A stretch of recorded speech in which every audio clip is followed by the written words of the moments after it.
If you're looking for a winter parka, you've got a lot of options. I'm going to break down some of the differences you might see between a budget option, like the Uniqlo Ultra Warm Down Coat, and a more expensive one, like the Fjallraven Nuuk.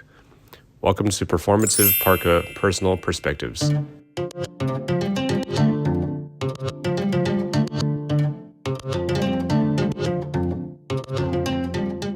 Since I don't want to say Fjallraven 25 times, I'm just going to call this one the F word.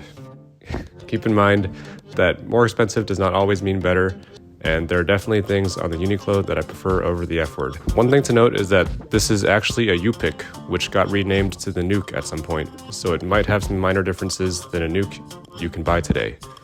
I have a size small for the F word, and Tom has a large for the Uniqlo.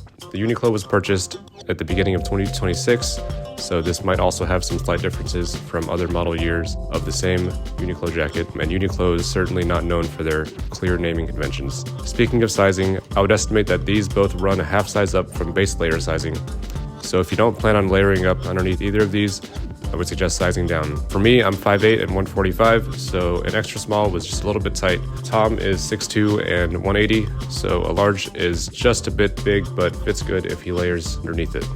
These parkas definitely share more similarities than differences. They both have a hood with detachable fur, both have buttons that are easy to close one-handed, both have a sort of hidden shoulder pocket underneath the button flap, but outside the zipper. This is handy to grab something without unzipping. They both have a softer material on the upper part of the front flap so it doesn't chafe your chin or mouth. Both have cinches on the sleeves and the hood. I would say they both keep you equally warm, but a major difference is the type of insulation they use. The F word has synthetic insulation, while the Uniqlo has down. Usually, synthetic insulation is denser than bird feathers for a given amount of insulating power, and it's pretty noticeable here. The F word feels like it's at least 1 to 1.5 pounds heavier than Uniqlo, despite being 2 sizes smaller. This might not seem like a big difference, but I could definitely feel it when walking around for an extended period of time.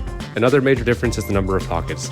I counted a total of 16 pockets on the F word, with a total of 5 zippered, 7 buttoned, and 4 with no closure.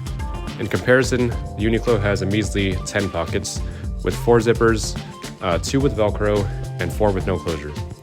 As someone who walks around like they could be grabbed by the ankles, turned upside down, and shaken vigorously at any moment, I can certainly appreciate pockets with the closure. However, 16 pockets is just too damn many. I would happily trade a few pockets to shed a few ounces of weight off. There's a few differences in the hood. The F word hood detaches completely, while the Uniqlo hood is fixed. I don't know if there's ever a situation where I'd be wearing this parka and not want a hood, so I think the zipper for the hood is just useless weight. Furthermore, the Uniqlo only has buttons for the fur lining, while the F word has buttons and a zipper. I see no tangible benefit of using a zipper here, so this is also an area where I feel like the F word could have saved some weight. The fur lining on the F word is noticeably fluffier and denser than the fur on the Uniqlo. The lining on the F word hood is soft cloth material, while the Uniqlo has no additional lining apart from the plasticky down material. Another small but noticeable difference is the F word hood has sort of a depth adjustment that's actually quite handy to adjust depending on if you're wearing a hat. One odd feature of the Uniqlo jacket is the wrist pocket on the left sleeve. I can see this being handy to quickly access something small, but I've only ever seen this featured on ski jackets for your lift pass. The F word also has a pocket on the left sleeve, but it's a little bit higher up above the elbow and only has a button instead of a zipper. Speaking of zippers, the F word has a 2-way zipper, while the Uniqlo just has a single zipper.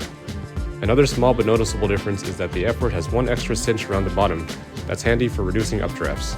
The last functional difference I found is 1 additional beefy hanging loop on the backside of the F word. This also doubles as a grab handle for when you're picking it up from a chair, and it's beefy enough that I guess you could use it to drag me home after I pass out on the way back from the club. Both parkas have a regular hanging loop on the inside just under the hood. A funny feature I found on the F word is the addition of 2 cable pass-throughs and clips for cables on the inside. This is a blast from the past, as I'm not sure who's still using wired headphones in 2026. Although the Venn diagram of performative males and Fjallraven clout chasers might as well be a circle, so maybe this feature will actually get used. I still don't know why you need 2 though. On a related note, both of these parkas have stretch pockets big enough to fit a medium-sized book in, but I usually just put my beanie in here. In conclusion, I think the Uniqlo is definitely the better value, as we paid $129 for this one on clearance, and it supposedly went down to $99, which is a screaming deal if I've ever seen one. The F word comes in at a whopping $500, but I got this one from their used section for under $300, roughly double what the Uniqlo costs. However, it definitely isn't double the utility, so if the Uniqlo came in more interesting colors, I definitely would have got one of those, especially if I didn't find a used F-word in the exact size and color that I wanted.